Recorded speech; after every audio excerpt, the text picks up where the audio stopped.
Hello everyone. आज हम लोग डिस्कस करेंगे आर.एस. खुरमी का सीरीज नंबर 2 जो मैकेनिकल इंजीनियरिंग के टॉप 50 एमसीक्यू होंगे। हम लोग पिछले सीरीज में 25 एमसीक्यू डिस्कस किए थे। आज हम लोग 26 से 75 तक डिस्कस करेंगे। अगर आपको सीरीज अच्छा लगे तो लाइक करें, सब्सक्राइब करें चैनल को। Okay friends, now let's start.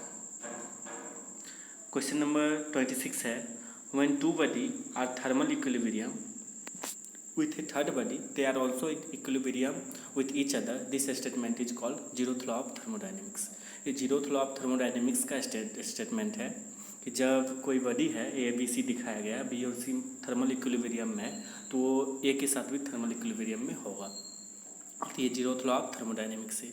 इससे हम लोग को टेम्परेचर का कॉन्सेप्ट मिलता है। बहुत बार पूछा हुआ क्वेश्चन है जीरोथ लॉ ऑफ थर्मोडायनेमिक्स कि zeroth law of thermodynamics temperature based है। टेम्परेचर का कॉन्सेप्ट यहाँ से पता चला था। और फर्स्ट लॉ ऑफ जो थर्मोडायनेमिक्स है ऊर्जा संरक्षण कंजर्वेशन ऑफ एनर्जी पे बेस्ड है। इसका स्टेटमेंट है heat and energy are mutually convertible, energy neither created not destroy but change one form to another form. Energy को ना ही हम लोग क्रिएट कर सकते हैं ना ही डिस्ट्रॉय कर सकते हैं, सिर्फ इसका वन फॉर्म टू दूसरा फॉर्म में हम लोग इसको चेंज कर सकते हैं। जो इसका 27 नंबर क्वेश्चन का आंसर हो जाएगा। First law of thermodynamics deals with conservation of energy. Okay friends, 28 number question है, according to first law of thermodynamics, अब तुरंत हम लोग देखें कंजर्वेशन ऑफ एनर्जी पे बेस्ड है, तो total energy of system remains constant, तो इसका ऑप्शन नंबर बी आंसर हो जाएगा। ओके फ्रेंड्स, 29 नंबर क्वेश्चन है, energy can neither be created not destroy but it can be transferred from one form to another form. वही energy conservation का statement. तो ये first law of thermodynamics के basis पे है कि heat and work are mutually convertible, heat energy can neither created, energy को ना ही हम लोग क्रिएट कर सकते हैं ना ही डिस्ट्रॉय कर सकते हैं, सिर्फ इसको one form to another form change कर सकते हैं। तो इसका आंसर हो जाएगा first law of thermodynamics. Kelvin Planck's law deals with conversion of heat into work. आप जब सेकेंड लॉ ऑफ थर्मोडायनेमिक्स पढ़ेंगे तो उसमें दो स्टेटमेंट है, एक केल्विन प्लांक स्टेटमेंट है और एक क्लॉसियस स्टेटमेंट है। तो केल्विन प्लांक स्टेटमेंट जो है वो conversion of heat into work है, जिस पे बेस्ड है आपका, बहुत बार पूछा हुआ क्वेश्चन है, केल्विन प्लांक पे ही बेस्ड है आपका हीट इंजन है, जिसमें हीट वर्क में कन्वर्ट होती है और कुछ जो अमाउंट बच जाता है वो आपको रिजेक्ट कर देती है इन्वायरमेंट में। ओके फ्रेंड्स, तो 30 नंबर क्वेश्चन का आंसर हो जाएगा conversion of heat into work हो जाएगा। नाउ नेक्स्ट 31 नंबर क्वेश्चन है, the heat and work are mutually convertible, the statement is called first law of thermodynamics. हम लोग 3 लॉ ऑफ थर्मोडायनेमिक्स पढ़े हैं अभी तक, उसे थर्ड लॉ भी होता है, चौथा लॉ भी है, बट 3 लॉ जिन्हें डिस्कस करते हैं हम लोग, zeroth law of thermodynamics, first law of thermodynamics and second law of thermodynamics.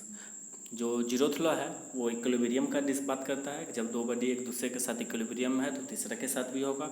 First law है वो आपको हीट एंड वर्क का कन्वर्टेबल बात करता है, हीट एंड वर्क का म्यूचुअली कन्वर्टेबल, वो एनर्जी कंजर्वेशन पे बेस्ड है। तो यहाँ वही बोल रहा है कि heat and work are mutually convertible, तो ये आपका फर्स्ट लॉ हो गया। The measurement of thermodynamics property known as temperature is based on, हमने पहले ही बता दिया है कि जो जीरोथ लॉ ऑफ थर्मोडायनेमिक्स है वो टेम्परेचर प्रॉपर्टी के बारे में बात करता है। तो इसका आंसर हो जाएगा zeroth law of thermodynamics. 33 number question, a machine which violates the first law of thermodynamics is known an perpetual motion machine of the second kind, यानी PMM2 को बोलेंगे कि एक ऐसा मशीन जो फर्स्ट लॉ को वायलेट करे, मतलब heat and work are mutually convertible, उसको हम लोग क्या बोलेंगे, PMM2 बोलेंगे? नो फ्रेंड, इसको PMM1 बोलते हैं। और जो सेकेंड लॉ ऑफ थर्मोडायनेमिक्स को वायलेट करता है उसको PMM2 बोलते हैं। इसका क्या आंसर हो जाएगा आपका? इनकरेक्ट हो जाएगा। नीचे देखिए, हम लोग नीचे डायग्राम में दिखाए हैं PMM1 और PMM2 क्या होता है। PMM1 बोलता है कि एक ऐसा इंजन बनाना जो किसी भी सोर्स से हीट नहीं ले रहा हो और कंटिन्यूसली वर्क दे रहा हो, तो ये इम्पॉसिबल है, ठीक है। तो वो फर्स्ट लॉ को वायलेट कर रहा है, ठीक है, हीट नहीं लिया और कंटिन्यूसली वर्क देते रहा, ऐसा संभव नहीं है। और ये आपका जो PMM2 था वो बोला था कि ऐसा मशीन बना दो कि किसी सोर्स से जितना हीट ले रहा हो उसका सारा का सारा को वर्क में कन्वर्ट कर दे। ये PMM2 था जो कि सेकेंड लॉ के अकॉर्डिंग इनवैलिड है, ठीक है, नहीं बना सकते ऐसा मशीन हम लोग कि 100% ऑफ हीट को आप वर्क में कन्वर्ट कर दो, ऐसा संभव नहीं है। यानी PMM1 और PMM2 भी दोनों इम्पॉसिबल है, बट PMM आपको फर्स्ट लॉ को वैलिड कर रहा है और PMM2 आपका सेकेंड लॉ को वैलिड कर रहा है, तो ये क्या हो जाएगा? इनकरेक्ट हो जाएगा, 33 का क्या आंसर हो जाएगा, इनकरेक्ट हो जाएगा। A perpetual motion machine of first kind is dash according to first law of thermodynamics. अभी हम लोग तुरंत डिस्कस किए थे कि ये इम्पॉसिबल है। 35 number, according to following statement is correct according to Clausius statement of second law of thermodynamics. हम लोगों ने अभी डिस्कस किया था इस सेकेंड लॉ ऑफ थर्मोडायनेमिक्स में दो स्टेटमेंट है, एक केल्विन प्लैंक स्टेटमेंट है और एक क्लोसियस स्टेटमेंट है। केल्विन प्लैंक हीट इंजन का बात करता है कि एक ऐसा कि जब कोई PM2 बोलता है कि किसी सोर्स से हीट लेने के बाद कुछ अमाउंट वर्क में जाएगा और कुछ सिंक में क्या होगा, रिजेक्ट होगा, ये PMM1 के अकॉर्डिंग था। और क्लोसियस स्टेटमेंट बोला था it is impossible to transfer heat from lower body to higher body. ये संभव नहीं है कि लोअर बॉडी से हीट को आप हायर बॉडी की ओर ट्रांसफ़र कर दें बिना कोई एक्सटर्नल वर्क या एनर्जी दिए हुए। ये क्लोसियस स्टेटमेंट था। देखिए वही B नंबर में दिया हुआ है, it is impossible to transfer heat from body at a lower temperature to a body at higher temperature without the aid of an external source. Okay friends, तो ये आपका क्लोसियस स्टेटमेंट था। नीचे हम देखिए डायग्राम दिखाए हुए हैं आपका सेकेंड लॉ ऑफ थर्मोडायनेमिक्स के दोनों बेस्ड है, एक सिंक है और एक सोर्स है। सिंक जनरली लो टेम्परेचर होता है, सोर्स हाई टेम्परेचर का होता है। यहाँ से हीट को आपको सोर्स की ओर भेजना है तो इसमें आपको वर्क देना होगा। और इधर जो लेफ्ट साइड में जो दिखाया हुआ है ये आपका हीट इंजन है कि सोर्स से Q1 हीट लिया, आप W वर्क दिया और जो कुछ अमाउंट जो हीट बचा उसको क्या करेगा, सिंक में रिजेक्ट करेगा। ओके फ्रेंड्स, ये आपका 36 नंबर क्वेश्चन था जिसका B आंसर होगा कि जो क्लोसियस स्टेटमेंट है उसका डायरेक्ट स्टेटमेंट पूछ रहा है, it is impossible to transfer heat from to lower body to higher body. Okay friends, now next question 37 number, according to Kelvin Planck statement. Kelvin Planck का statement क्या था, it is impossible to construct an engine working on cyclic process whose sole purpose of heat is convert heat energy into work. ये impossible है कि एक ऐसा engine बनाना कि जिसका जितना भी अमाउंट में हीट हो वो पूरा का पूरा वर्क में कन्वर्ट हो जाए। ये आपका केल्विन प्लैंक स्टेटमेंट था। 37 का क्या हो जाएगा, A नंबर हो जाएगा। 38, विच of the following is the correct statement of the second law of thermodynamics. Second law of thermodynamics का कौन कौन सा स्टेटमेंट करेक्ट है ये पूछ रहा है। It is impossible to construct an engine working on cyclic process, वही बात कर रहा है कि जितना अमाउंट में हीट लिया उसको वर्क में कन्वर्ट कर दे पूरा पूरा, इम्पॉसिबल है, बात सही है। It is impossible to transfer heat from lower body to higher temperature body, ये भी इम्पॉसिबल, ये भी सही है। There is a definite amount of mechanical energy which can be obtained from a given quantity of heat energy, बिल्कुल absolutely right. जो हम लोग हीट इनपुट देंगे उसमें सर्टेन अमाउंट में हम लोग वर्क निकालेंगे और जो बच जाएगा वो आपको सिंक में रिजेक्ट कर दिया जाएगा, ऐसा है। तो इसका all of the above answer सही है। Okay friends, 39 number, the heat flow from a cold body to a hot body with the aid of external source, the statement is given Clausius, हम लोग अभी तुरंत देखे थे। उसके बाद है आपका 40 number, second law of thermodynamics defines entropy. तीनों लॉ अलग अलग, एक आपका पहला लॉ जीरोथ लॉ जो है वो आपका टेम्परेचर के लिए है, दूसरा फर्स्ट लॉ जो है वो आपको किस पे बेस्ड है, कंजर्वेशन ऑफ एनर्जी ऊर्जा संरक्षण, और जो आपका सेकेंड लॉ ऑफ थर्मोडायनेमिक्स है वो एंट्रोपी बताता है। इसको डायरेक्शनल लॉ भी हम लोग बोलते हैं, इससे डायरेक्शन का पता चला था इस लॉ से। 41 number question, it is impossible to transfer heat from a body lower temperature to body at higher temperature without aid, ये करेक्ट स्टेटमेंट है जो कि आपका क्लोसियस का स्टेटमेंट है। 41 तक हो गया। अब हम लोग डिस्कस करेंगे 42 number, it is dash to construct an engine working on cyclic process, it is impossible, Kelvin Planck statement. 42 का क्या हो जाएगा, B, it is impossible to construct an engine of cyclic process whose sole purpose of heat convert into work, ये impossible है। 33 number, in the first law of thermodynamics the total energy of system remains constant, true. 44, the statement of substance whose evaporation from its liquid state is completely is known as perfect gas. जब completely vapour बन जाए, सारा का सारा state of whose evaporation from liquid complete हो जाए, उसको हम लोग परफेक्ट गैस बोलेंगे। The state of substance whose evaporation from its liquid is partially is known as steam. Yes, steam और परफेक्ट गैस जो है, स्टीम में आपको वेपर और आपका लिक्विड दोनों एग्जिस्ट करता है तो उसको स्टीम बोलते हैं। तो 45 का क्या आ जाएगा, is known as steam, the substance whose evaporation from liquid state partially is known as steam, this agree.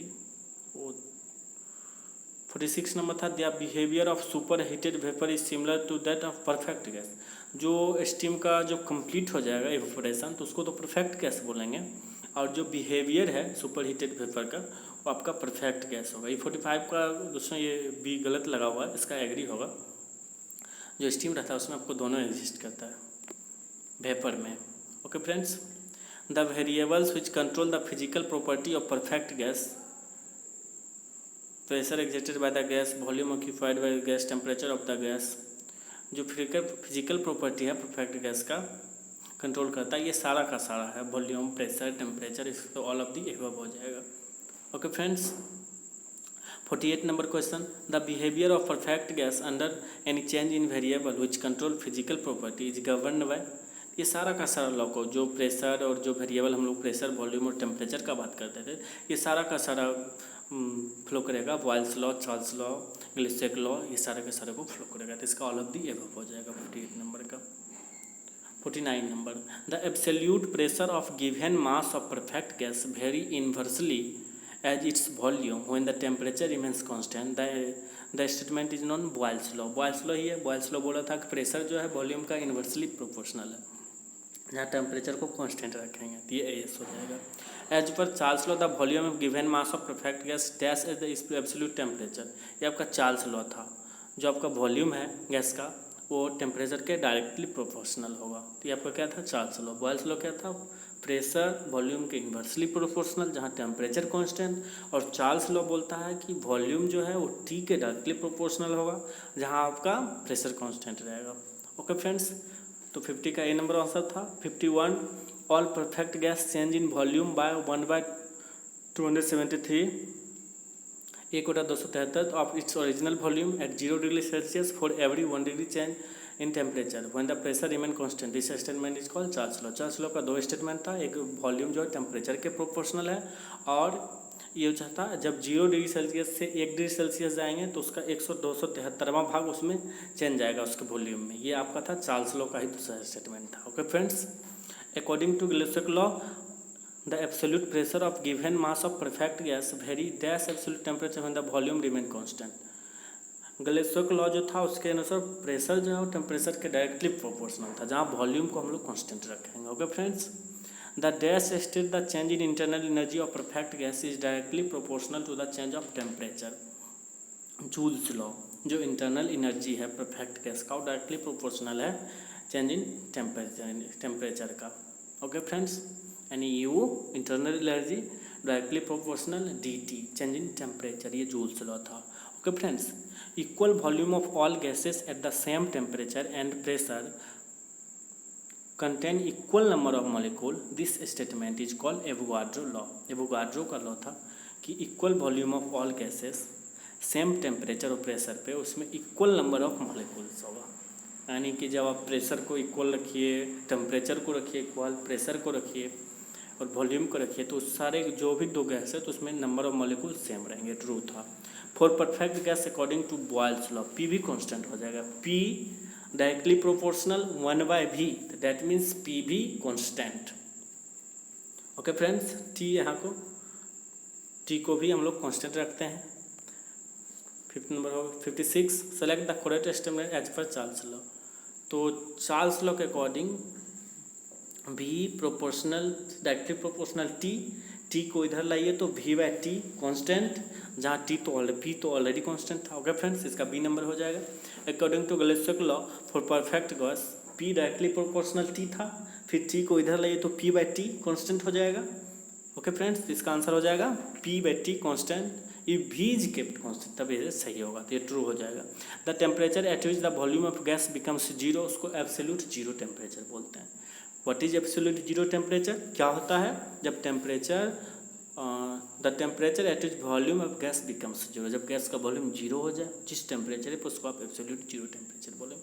The absolute zero pressure will be when molecular momentum of the system becomes zero, जब molecular momentum zero हो जाए तो आप absolute zero pressure बोलेंगे, जब उसका volume उस gas का जीरो हो जाए तो उसको एब्सोल्यूट जीरो टेम्परेचर बोलेंगे। Okay friends, 60 number question, Boyle's law state that change of internal energy of perfect gas is directly proportional to the change of temperature. Disagree. Boyle's law ये नहीं बोला था। Boyle's law internal energy of perfect gas is directly proportional to the change in temperature, ये नहीं बोला था, ये joules बोला था। Okay friends, to disagree, the absolute pressure of given mass of perfect gas vary inversely its volume when temperature remains. This statement Charles law नहीं friends, ये भी चार्ल्स नहीं था। चार्ल्स तो आपका V और T के बारे में बोला था, वॉल्यूम डायरेक्टली प्रोपोर्शनल टेम्परेचर, ये भी नो होगा। Charles law stated the perfect gas change in volume 1 metre 273 TH of the original volume at 0 is for every change of temperature।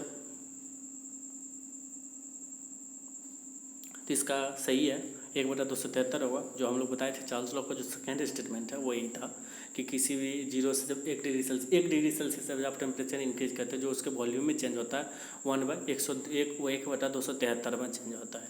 The absolute zero pressure can be attend at a temperature of 0 degree Celsius 273 Kelvin, none of these, ये नहीं है। हम लोग अभी तुरंत देखे थे absolute zero pressure जो था जहाँ मॉलिक्यूलर मोमेंटम क्या हो जाए, जीरो हो जाएगा इसका। The general gas equation PV बराबर mRT, और एक आपका है जनरल गैस इक्वेशन आपका क्या है PV बराबर mRT। ओके फ्रेंड्स, और एक आपका है PV बराबर nRT भी है, कैरेक्टरिस्टिक गैस इक्वेशन है। The value of gas constant R का जो है SI यूनिट में 287 जूल पर केजी केल्विन है। जब इसको किलो जूल में ले लेना होगा तो 0.287 किलो जूल पर केजी केल्विन हो जाएगा। अकॉर्डिंग टू एवोगाड्रो लॉ, वही equal volume of all gases eight same temperature का इक्वल नंबर ऑफ मॉलिक्यूल्स, ये एवोगाड्रो का नंबर था। ओके फ्रेंड्स, 66 हो गया। 67 देखिए, the molecular mass expressed in gram 1 gram mole of all gas NTP occupy, ठीक है, NTP पे 22.4 लीटर उसका होता है। ओके फ्रेंड्स, वॉल्यूम जो होता है तो हम लोग पढ़ते आ रहे हैं केमिस्ट्री में। Which of the flowing gas has minimum molecular mass, hydrogen, ये तो सिंपली इजी क्वेश्चन है। According to Avogadro law of the density of any two gases dash their molecular mass if the gas are at the same temperature and pressure, directly proportional. Avogadro law के अनुसार density of any two gases is directly proportional to their molecular mass if the gas are at the same temperature and pressure. ठीक है friends, the universal gas constant for this product is molecular mass of the gas and gas constant होता है। ठीक है friends, molecular mass of the gas and gas constant. Okay friends, ये आपका universal gas constant आता है। ठीक है friends, SI unit the value of universal gas constant का वैल्यू क्या होगा 8314 जूल पर केजी मोल केल्विन, और उसका था आपका 287 जूल पर KG kelvin. Okay friends, R का वैल्यू, और जो ये आपका यूनिवर्सल गैस कांस्टेंट है उसका 8314 जूल पर केजी मोल केल्विन था। 71 नंबर तक हो गया। 72 डिस्कस करते हैं। The volume of universal gas constant is same for all gases, yes. जो यूनिवर्सल गैस कांस्टेंट है वो सभी गैस के लिए सेम होता है, but characteristic gas constant R जो है वो सब अलग अलग गैसों के लिए अलग अलग होता है। The amount of heat required to raise the temperature of unit mass of gas through 1 degree at constant volume is called specific heat at constant volume. एक आपका CV होता है और एक आपका CP होता है। The amount of heat required to raise the temperature of unit mass of through 1 degree Celsius, constant volume पे जब करेंगे वो CV होता है, specific heat at constant volume. जब कांस्टेंट प्रेशर पे करेंगे तो उसको CP बोलते हैं, specific heat at constant pressure. Second में देखिए वही है, the amount of heat required to raise the temperature of unit mass of gas through 1 degree at constant pressure is called specific heat at constant pressure. 2, the amount of heat required to raise the temperature of 1 kg of water through 1 Kelvin is called kilo joule. Kilo joule का definition है कि amount of कितना heat required होता है raise 1 kg of water को 1 kelvin के लिए, उसको आप किलो जूल बोलते हैं। ओके फ्रेंड्स, आज ये था top 50 MCQ। Thank you for watching.